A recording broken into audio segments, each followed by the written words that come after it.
இது projection of சாலிடில் ஆன்சரை பார்த்துட்டு இருக்கிறீங்க. இதோட கொஸ்டின் எப்படி கேட்பாங்க அப்படின்னு சொல்லி பார்த்தீங்கன்னா, இது ஹெக்ஸாகனல் பிரமிட். இந்த ஹெக்ஸாகனல் பிரமிடோட ஒரு சைடு பார்த்திங்கன்னா 30 mm, அதோட ஆக்சிஸ் ஹைட் கொடுத்துருவாங்க 16 சொல்லி கொடுத்துருக்காங்க. இது பார்த்திங்கன்னா இது ஹரிசாண்டல் பிளேனில் ஒன் ஆஃப் த கார்னர் இருக்குது அப்படின்னு சொல்லுவாங்க. It is on one of the corner is on horizontal plane அப்படியே சொல்லிட்டு அதோட ஆக்சிஸ் அப்படின்னு சொல்லிட்டு கன்டினியூ பண்ணுவாங்க. அதனால் வந்து நம்ம வந்து ஒவ்வொரு சென்டென்ஸாக புரிஞ்சு பார்த்து தான் இதை கண்டுபிடிக்க முடியும். ஏன்னா இதுதான் வந்து உண்மையான பொசிஷன். இது மேலேருந்து பார்த்தா வந்து பொசிஷன். இது வந்து பார்த்திங்கன்னா மேலேருந்து பார்த்து இந்த டாப் வியூ வரையணும், இது ஃப்ரண்ட்டில் பார்த்து வந்து ஃப்ரண்ட் வியூ வரையணும். இதுவும் தான் ஆன்சர். சரி, இப்போ எப்படி ஃபஸ்ட்டு வரைகிறது? இப்போ பாருங்கள், இந்த கார்னர் வந்து ஹரிசாண்டல், இந்த கார்னரோ இல்லை இந்த கார்னரோ வந்து ஹரிசாண்டல் பிளேன் மேலே இருக்குது. மற்ற டீட்டெயில்ஸ்லாம் கொடுத்துருப்பாங்க. அதே டைமில் இந்தோட ஆக்சிஸு இது பாருங்கள் 35 டிகிரி இன்க்ளைண்டாக இருக்குது. இதுக்கு ஹரிசாண்டல் பிளேனுக்கு இந்த ஆக்சிஸு 35 இன்க்ளைண்டாக இருக்குது. இதுதான் ஃபைனலாக சொல்கிறது. 3 இது வந்து பார்த்திங்கன்னா ஹெக்ஸாகனல் பிரமிடு. ஹெக்ஸாகனல் பிரமிடோட சைடு ஹைட்டு எல்லாம் கொடுத்துட்டாங்க. அந்த ஆக்சிஸ்னு சொல்லுவாங்க, இல்லை ஹைட்டுன்னு சொல்லுவாங்க, அதை கொடுத்துட்டாங்க. அது பார்த்திங்கன்னா ஒரு கார்னர் வந்து ஹரிசாண்டல் பிளேன் மேலே இருக்குது அப்படின்னு சொல்லிட்டாங்க. இதில் வந்து பார்த்திங்கன்னா 6 கார்னர் இருக்குது. அதில் ஒரு கார்னர் இந்த கார்னர் இருக்கலாம், இந்த கார்னர் இருக்கலாம். சரி, இந்த கார்னரை அப்புறம் வந்து பார்த்திங்கன்னா இதை வந்து அப்படியே அந்த கார்னர் ஹரிசாண்டல் பிளேன் மேலே இருக்கிறப்ப இந்த ஆக்சிஸு 35 டிகிரி வந்து இன்க்ளைண்டாக இருக்குது. எதுக்கு? ஹரிசாண்டல் பிளேனுக்கு தான். அப்போ முதல்ல இந்த பொசிஷனை வரைய தெரியணும். இந்த பொசிஷனை வரைய தெரிஞ்சால் தான் இந்த கார்னரை இங்கே பிடிச்சி இந்த இதை வந்து தூக்க முடியும், இந்த மாதிரி தூக்க முடியும். அதனால் ஃபஸ்ட்டு இந்த பொசிஷனை வரையணும். இது வந்து ABCDன்னு கொடுத்துடலாம். இந்த வெர்டெக்ஸ் பேர் வந்து ஓன்னு சொல்லி கொடுத்துடலாம். எங்கே இருந்தாலும் சரி, இதை வந்து ஃப்ரண்ட் வியூ வரையணும். ஃப்ரண்ட் வியூ வரைகிறப்ப பார்த்திங்கன்னா இந்த வந்து இதெல்லாம் தெரியும். ஃப்ரண்ட்டில் பார்க்குறப்ப வந்து பார்த்திங்கன்னா உங்களுக்கு இதெல்லாம் தெரியும். இது AO, இது பாருங்கள், AO அந்த லைன் தெரியும், OB தெரியும், OC தெரியும், OD தெரியும். ஆனால் இந்த OEயும் OFும் உங்களுக்கு தெரியாது. ஆனால் தெரியாது, அது டாட்டர் லைன்லேயும் போட முடியாது. ஏன்னு கேட்டிங்கன்னா இதோட அது வந்து மெர்ஜ் ஆயிரும். அதனால் கண்டினியூஸ் லைன் ஏற்கனவே போட்டிருப்பீங்க, இங்கே பாருங்கள் கண்டினியூஸ் லைன் போட்டிருப்பீங்க. அதனால் வந்து டாட்டர் லைன் இதில் வந்து அதை, ஆனால் இது தெரியாது, இருந்தாலும் அந்த டாட்டர் லைன்லையும் போட முடியாது, ஏன்னா மெர்ஜ் ஆயிரும். ஸோ அதனால் தெரியாது. அப்புறம் ஆக்சஸ் லைன் போட்டுருவீங்க. இப்போ இதில் இம்பார்ட்டன்ட் என்னென்னா, இந்த ஆக்சஸை இது ரெண்டும் நீங்கள் கண்டுபிடிச்சி வரையணும், இந்த டாப்பையும் இந்த ஃப்ரண்ட் வியூயும். அப்போ தான் அந்த கார்னரை இப்போ வந்து தூக்க போகிறோம். கார்னரில் தூக்குறப்போ தான் இந்த இதை பிடிச்சிட்டு நம்ம டில்ட் பண்ண போகிறோம். அப்போ வந்து பார்த்திங்கன்னா இந்த ஆக்சஸு 35 டிகிரி ஹரிசாண்டல் பிளேனுக்கு இன்க்ளைண்டாக இருக்க போகுது. அதான் இங்கே வந்து அப்போ இந்த 35 டிகிரிக்கு முதல்ல லைன் வரைஞ்சிட்டு இதை அப்படியே ரீப்ரொடியூஸ் பண்ணணும். இங்கே அது வந்து பார்த்திங்கன்னா இது வந்து பார்த்திங்கன்னா 90 டிகிரியில் தான் இருக்கும். அது கரெக்டாக உங்களை ரீப்ரொடியூஸ் பண்ணுறதுக்கு கொஞ்சம் நாலேஜ் வேணும். அது ரீப்ரொடியூஸ் பண்ண முடியாது. இந்த இடத்துல இருந்து தான் எப்படி ஸ்டார்ட் பண்ணுறது? அது ஒன்று வந்து என்ன பண்ணால், மினி டிராஃப்டரில் நீங்கள் மினி டிராஃப்டர் யூஸ் பண்ணி இதுக்கு 90 டிகிரிக்கு செட் பண்ணிவிட்டு இதுக்கு பர்பண்டிகுலராக, அதாவது இந்த 35 டிகிரிக்கு எடுத்துகிட்டு பர்பண்டிகுலராக எடுத்துகிட்டு இதோட லென்த்தை வந்து கண்டுபிடிச்சிட்டிங்கன்னா அது வந்து அப்ராக்சிமேட்டாக இதில் வந்து 5 mm வரும். சார் 50 mm வரும்.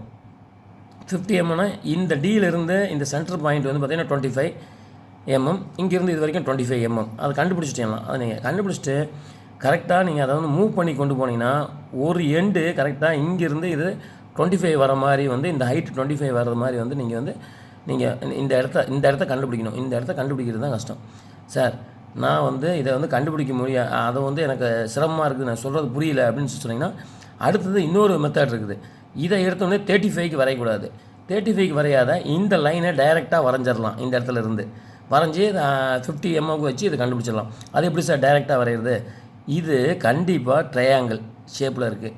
அப்போ இது 35னா இது 90. இது டோட்டல் வந்து internal angle of the triangle, any triangle வந்து பார்த்திங்கன்னா 180. அப்போ இது 35னா இது 90, மிச்சம் 180ல் இது ரெண்டையும் கூட்டிட்டு கழிச்சிங்கன்னா இந்த ஆங்கிள் கிடச்சிரும். அதனால் மோஸ்ட் ஆஃப் த வீடியோவில் எல்லா இடத்துலையும் சொல்கிறது வந்து பார்த்திங்கன்னா இந்த ஆங்கிளை எடுத்து இந்த லைனை போட்டுட்டு அதுக்கப்புறம் சென்ட்ரல் பாயிண்டில் வந்து நீங்கள் வந்து ஒரு லைனை வந்து இங்கேருந்து வரைஞ்சிங்கன்னா இந்த படத்தையே வரைஞ்சி முடிச்சுட்டு இந்த இது வரைஞ்சிங்கன்னா அது அளந்து பார்த்திங்கன்னா 35 தான் இருக்கும். அப்போ இந்த ஆங்கிள் என்னன்னு சொல்லி கண்டுபிடிக்கணும். அது வந்து 55 டிகிரி. அதனால் என்ன பண்ணுவாங்க, எப்போ பார்த்தாலும் இந்த ஆங்கிளை வந்து போட்டுருவாங்க. போட்டுட்டு நம்ம வந்து ஈஸியாக படம் வரைஞ்சிடுவாங்க. இதை போட தெரியணும். இல்லைனா இதை 35 வரைஞ்சிட்டிங்கன்னா இந்த பாயிண்ட்டை கண்டுபிடிச்சி இதை வரைகிறது உங்களுக்கு சிரமமாக இருந்துச்சுன்னா அதுவும் ஈஸியாக வரைஞ்சிடலாம்.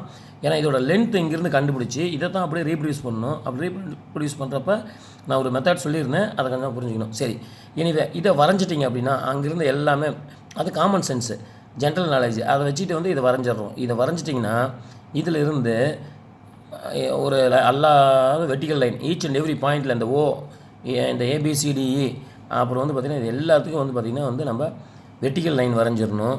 அப்புறம் இங்கேருந்து ஹரிசாண்டல் லைன் ஒவ்வொரு பாயிண்ட்லேருந்து வரைஞ்சிடணும். வரைஞ்சிட்டு இப்போ வந்து பார்த்திங்கன்னா எது இதெல்லாம் தெரியும், எந்த எட்ஜெலாம் தெரியாது அப்படின்னு சொல்லிட்டு நம்ம கண்டுபிடிக்கணும்.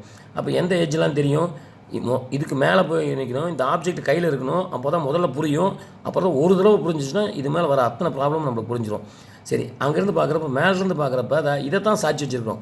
அதனால் மேலேருந்து பார்க்குறப்ப அதை அந்த இதுக்கு அந்த பக்கம் இருக்கிறதெல்லாம் வந்து இங்கே வந்து பார்த்து கண்டுபிடிச்சிக்கலாம் அது எப்படி இருக்கும் அப்படின்னு சொல்லிட்டு வந்து. சரி, ஃபார் எக்ஸாம்பிள் என்னென்னலாம் தெரியும் அப்படின்னு சொல்லி பார்த்தீங்கன்னா ஓஏ தெரியும், ஓபி தெரியும், அப்புறம் வந்து ஓஎஃப் தெரியும், அதே மாதிரி பார்த்திங்கன்னா வந்து ஓஇ தெரியும். அதெல்லாம் பார்த்துங்க தெரியறதெல்லாம் இங்கே போட்டுருவாங்க.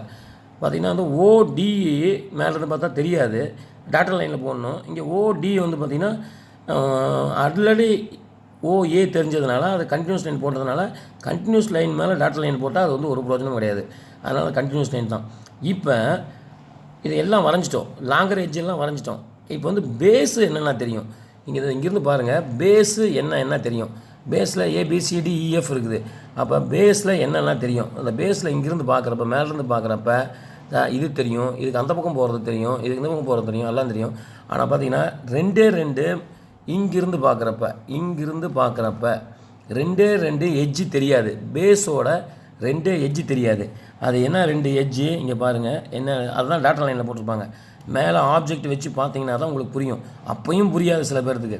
சரிங்க, அது என்ன தெரியாது, இடி தெரியாது, அப்புறம் சிடி தெரியாது. அதனால தான் தெரியாதனால அது 2 டாட்டா லைனில் போட்டிருக்காங்க. ஒரே ஒரு ப்ராப்ளத்துக்கு நீங்கள் ட்ரை பண்ணி கண்டுபிடிச்சிட்டிங்கன்னா அதை தாராளமாக நீங்கள் வந்து தெரிஞ்சுக்கலாம். இல்லைன்னா இந்த இதையும் ரெஃபர் பண்ணிக்கணும். இந்த சாதாரண ப்ராப்ளத்தையும் மேலேருந்து பார்த்தீங்கன்னா எப்படி தெரியும், இதுதான் சாட்சி வச்சுருக்கோம். அதனால் பார்த்தீங்கன்னா இங்கேருந்து பார்த்தீங்கன்னா இதெல்லாம் தெரியும், இது தெரியும், இது தெரியும், இது தெரியும், இது தெரியும், இது தெரியும்.